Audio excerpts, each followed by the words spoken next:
అగస్త్య గారి యొక్క తల్లి ప్రార్థన చేసుకుంటుంది.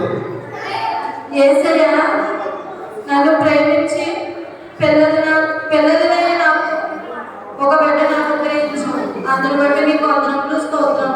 అయ్యా, ఆ బిడ్డను గొప్ప సేవకులుగా చేయాలని నా ఆశ. ఆశపడవాలని తృప్తిపరిచే దేవుడు నా ఆశను కూడా తీరుస్తామని నమ్ముచు యేసు నామములో ప్రార్థించుచున్నాను తండ్రి. ఆమేన్. నాన్న అగస్త్య, రామ ప్రార్థన చేస్తాం.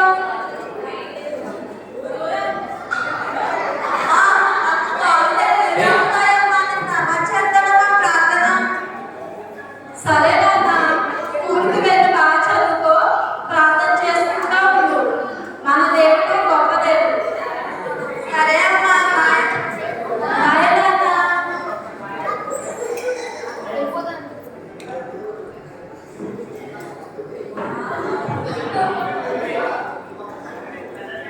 ఏ మౌనిక, మౌనిక, చెప్పండి. తెల్లవారు ఎంతసేపు అయింది? కాఫీ ఇవ్వాలని తెలీదా? మీరు ఇంకా నిద్రలేదని ప్రార్థన చేస్తుంది.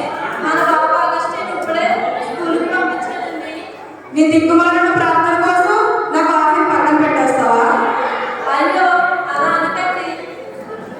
ఛీ, నీ మొహం చూడడానికే చిరాకు వేస్తుంది.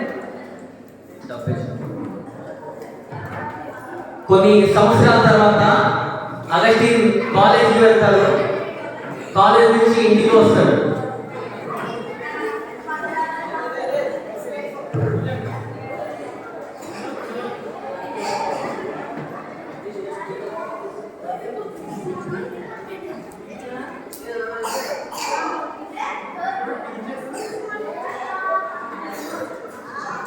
అమ్మా, నేను ఎగ్జామ్లో కాలేజ్లో పాస్ అయ్యానమ్మా. మంచిది నాన్న. యేసయ్యకు కృతజ్ఞతలు. ఏంటి చదివి పాస్ అయిన నేను నీళ్ళకి ఎందుకు థ్యాంక్స్ చెప్పాలి? అయినా వేస్తే నాకు ఏమి ఇచ్చాను? మా కాలేజ్లో గ్రీకు దేవుడు, గ్రీకు మరియు లాటిన్ భాషలు వచ్చేలా చేశారు. అంతేకాదు, గ్రీకు దేవుడు చాలా పవర్ఫుల్, తెలుసా నీకు? అలా అనుకున్నాన్న. మన దేవుడు ఏకైక దేవుడు. ఆయనే పరిశుద్ధుడు, ఆయనే సర్వశక్తిమంతుడు. ఆయనే మనం నమ్ముకోవాలి. యేసు మీద నాకు నమ్మకం లేదు. అసలు బైబిల్ అంటే నాకు చిరాకు. అసలు క్రైస్తవంలో ఎంజాయ్మెంట్ అనేది ఉండదు. అదే గ్రీకు దేవుడు నమ్ముకుంటే ఎంత ఎంజాయ్ చేయొచ్చు. అగస్త్య, నువ్వెక్కడో తప్పిపోయావు. ఏంటి నాన్న ఇలా మాట్లాడుతున్నావు? నిన్ను గొప్ప సేవకుడిగా చూడాలని నా ఆశ. ఊరుకమ్మ మాట్లాడే ప్రార్థన వాక్యం వేసేందులో నీకు వేరే పని లేదా? నన్ను వదిలే. బై. నో, ఒరే అగస్త్య, నా మాట విను. అగస్త్య, నేను రాను.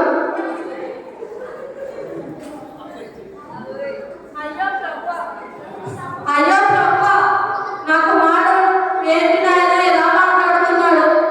అయ్యా, నా బిడ్డ ఈ లోకపు మాయలో పడి తన జీవితాన్ని పాడు చేసుకోకుండా చూడండి తండ్రి. నా బిడ్డను గొప్ప సేవకుగా చూడాలని నా ఆశ. దయతో కనికరించండి తండ్రి. కృప చూపించమని యేసు నామములో ప్రార్థించుచున్నాను తండ్రి. ఆమేన్. ఏ మౌనిక, ఏంటి నా కొడుకు మీద నీ దేవుడి పెద్దను? వాడి నాశనం చేసేద్దాం అనుకుంటున్నావా? వాడి హ్యాపీగా ఉండని. మన బాబు భవిష్యత్తు బాగుండాలనే కదండి నేను ప్రార్థిస్తున్నాను. ఏంటి నేను నువ్వు సమర్థించుకుంటున్నావా? చే పోవే. కొన్ని సంవత్సరాల తర్వాత అగస్టిన్ గారి యొక్క తండ్రికి ఆరోగ్యం బాగాలేదు. పెద్దవాడయ్యాడు అగస్టిన్ గారి యొక్క తండ్రికి ఆరోగ్యం బాగాలేదు.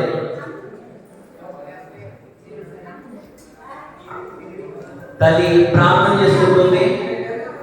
పెద్దవాడైన అగస్టిన్ ప్రార్థన అంటే లెక్క లేకుండా వ్యంగ్యంగా అపహాస్యం చేస్తాడు. ఆరాధనీయుడా, నీకే స్తోత్రం. అయ్యా, నా కుమారుణ్ణి, నా భర్తను ఒక్కసారి నీ కనులారా చూసి బాగుపరచండి. అయ్యా, నా కుమారుడు యవ్వన కాలంలో ఉన్నాడు.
నమ్ముతున్నాను మౌనిక. ఏ మౌనిక, నా ఆరోగ్యం బాగైపోయింది. యేసయ్యా నీకు వందనాలు.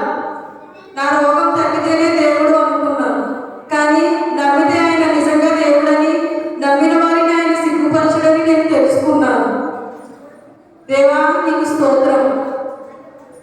నాకు చాలా సంతోషంగా ఉందండి మీరు ఎలా మారడం. మన బాబు అగస్టిన్ కూడా మారితే నాకంతే చాలండి. తరువాత అగస్టిన్ గారి యొక్క మార్పు,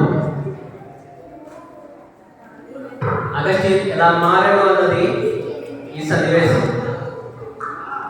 ఏంటి ఎంజాయ్ తిరిగాను, నాకేమి సంతోషం లేదు. నా ఎంజాయ్ కోసం నా పని పిల్లని కూడా పాడు చేశాను, అయినా నాకు అసలు ఏం సంతోషం లేదు. ఆ ఊరిలో ఒక బిచ్చగాడు ఉన్నాడు. బిచ్చగాడిని చూస్తూ అగస్టిన్ మారు మనసు పొందాడు, పశ్చాత్తాపడ్డాడు. నాకంటే ఈ బిచ్చగాడే చాలా సంతోషంగా ఉన్నాడు.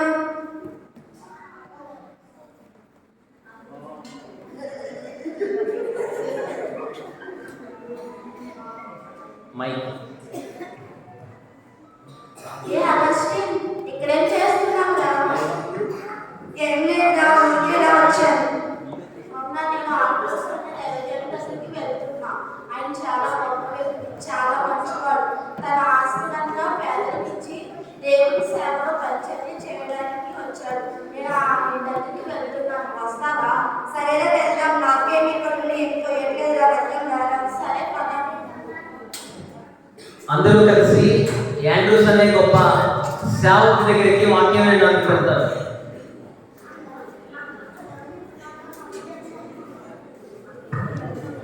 యాండ్రూస్ అనే గొప్ప దైవ సేవకుడు తన ధనాన్ని అంతా అమ్మి పేదలకు సువార్త చేస్తున్నాడు. అందరికీ వందనాలండి. ఈరోజు మనం పాపం లోకంలో ఎలా ఉంటుందో తెలుసుకుంటాం. పాపం అంటే మనం మన జీవితంలో దేవునికి కాకుండా అపవాదికి చోటించినప్పుడే చోటివ్వడమే పాపం. మొదటి మానవుడైన ఆదాము అవ్వ ఏదైతే తోడగా అదే పాపం చేశారు. అప్పటి నుండే దేవుడికి మనకి ఎడబాటు అనేది వచ్చింది. మనిషి తను తానే దేవుడిగా చేసుకుంటున్నాడు. హింసాజీవితంలో బ్రతుకుతున్నాడు. హింసాజీవితంలో ఇతరులను హింసిస్తున్నాడు. అయితే దీని ద్వారా అందరూ పాపం చేశారు. దీనికి ఎందుకు లేదంటే ఉంది. మన దేవుడి కుమారుడైన అద్వితీయ కుమారుడు మన పాపములను, మనం పడవలసిన మరణ శిక్షలను ఆయన శిలువలో భరించాడు. ఇక్కడ ఎవరికైతే సంతోషం లేక, సమాధానం లేక బాధపడుతున్న వారు యేసుని నమ్మండి. మీ పాపములను ఒప్పుకోండి, మీరు నూతన జీవితాన్ని పొందండి. ఆమేన్. యాండ్రూస్ గారి వాక్యం అయిపోయిన తర్వాత అందరూ వెళ్ళిపోతున్నప్పుడు ఫ్రెండ్ అండ్ అగస్టిన్ ఇద్దరు మాట్లాడుకుంటారు. వచ్చినందుకు చాలా థ్యాంక్స్ రా. అరే నీకే చెప్పాను. సరేరా, బాయ్.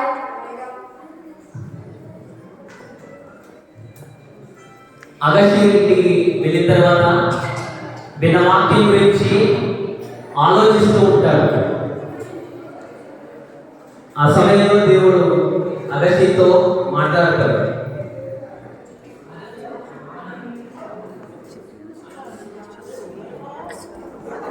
తల్లిదండ్రులైన వారు కూడా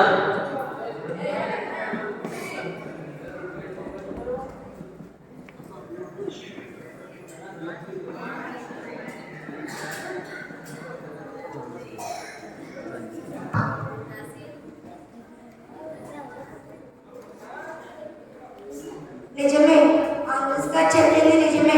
నా పాపాల వల్ల నేను సమాధానం లేకుండా ఉన్నాను.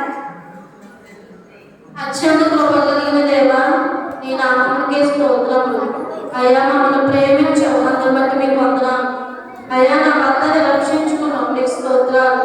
అయ్యా, నా ఆశయంలో నీకు తెలుసు. అయ్యా, నా బిడ్డ అగస్టిని జ్ఞాపకం చేసుకుంటాను.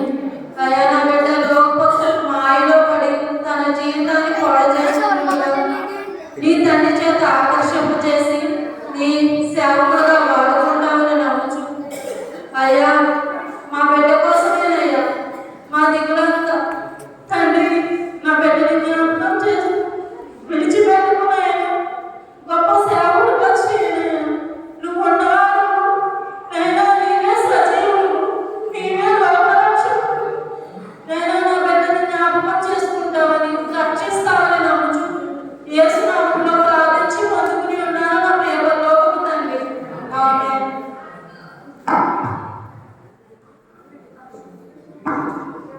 దేవా నన్ను క్షమించండి. నా పాపాల వల్ల నీకు దూరంగా ఉన్నాను. నా పాపాలను తీసివేసి నన్ను క్షమించండి.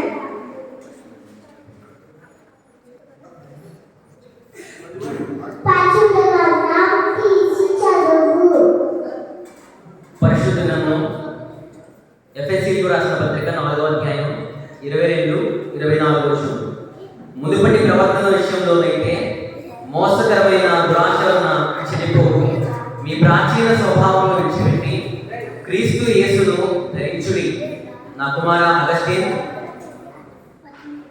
నీ పాపము క్షమించబడి ఉన్నది.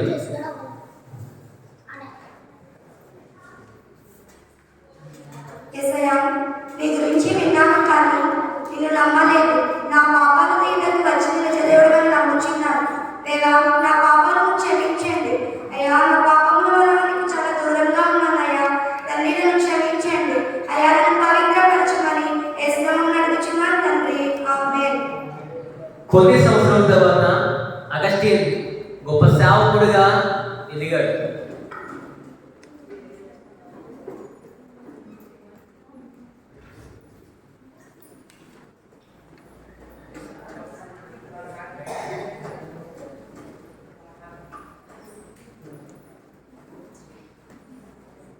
ప్రభువైన యేసుక్రీస్తు నామములో మీ అందరికీ వందనాలు. పాపులను రక్షించుటకు మంచి కుమారుడు ఈ లోకమునకు వచ్చాడు.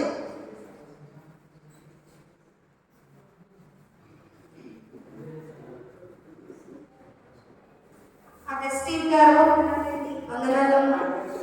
అయ్యా అగస్టిన్ గారు, మీరు ఇంత గొప్ప సేవకుడు అవ్వడానికి కారణం ఏంటండి? ఇది గొప్ప సాక్ష్యం ఉందమ్మా. నా తల్లి కన్నీటి ప్రార్థన ప్రభావంలో కొట్టుకుంటూ దేవుని దగ్గరికి వచ్చి నిలబడ్డానమ్మా. ఇదే నా గొప్ప సాక్ష్యం అమ్మా.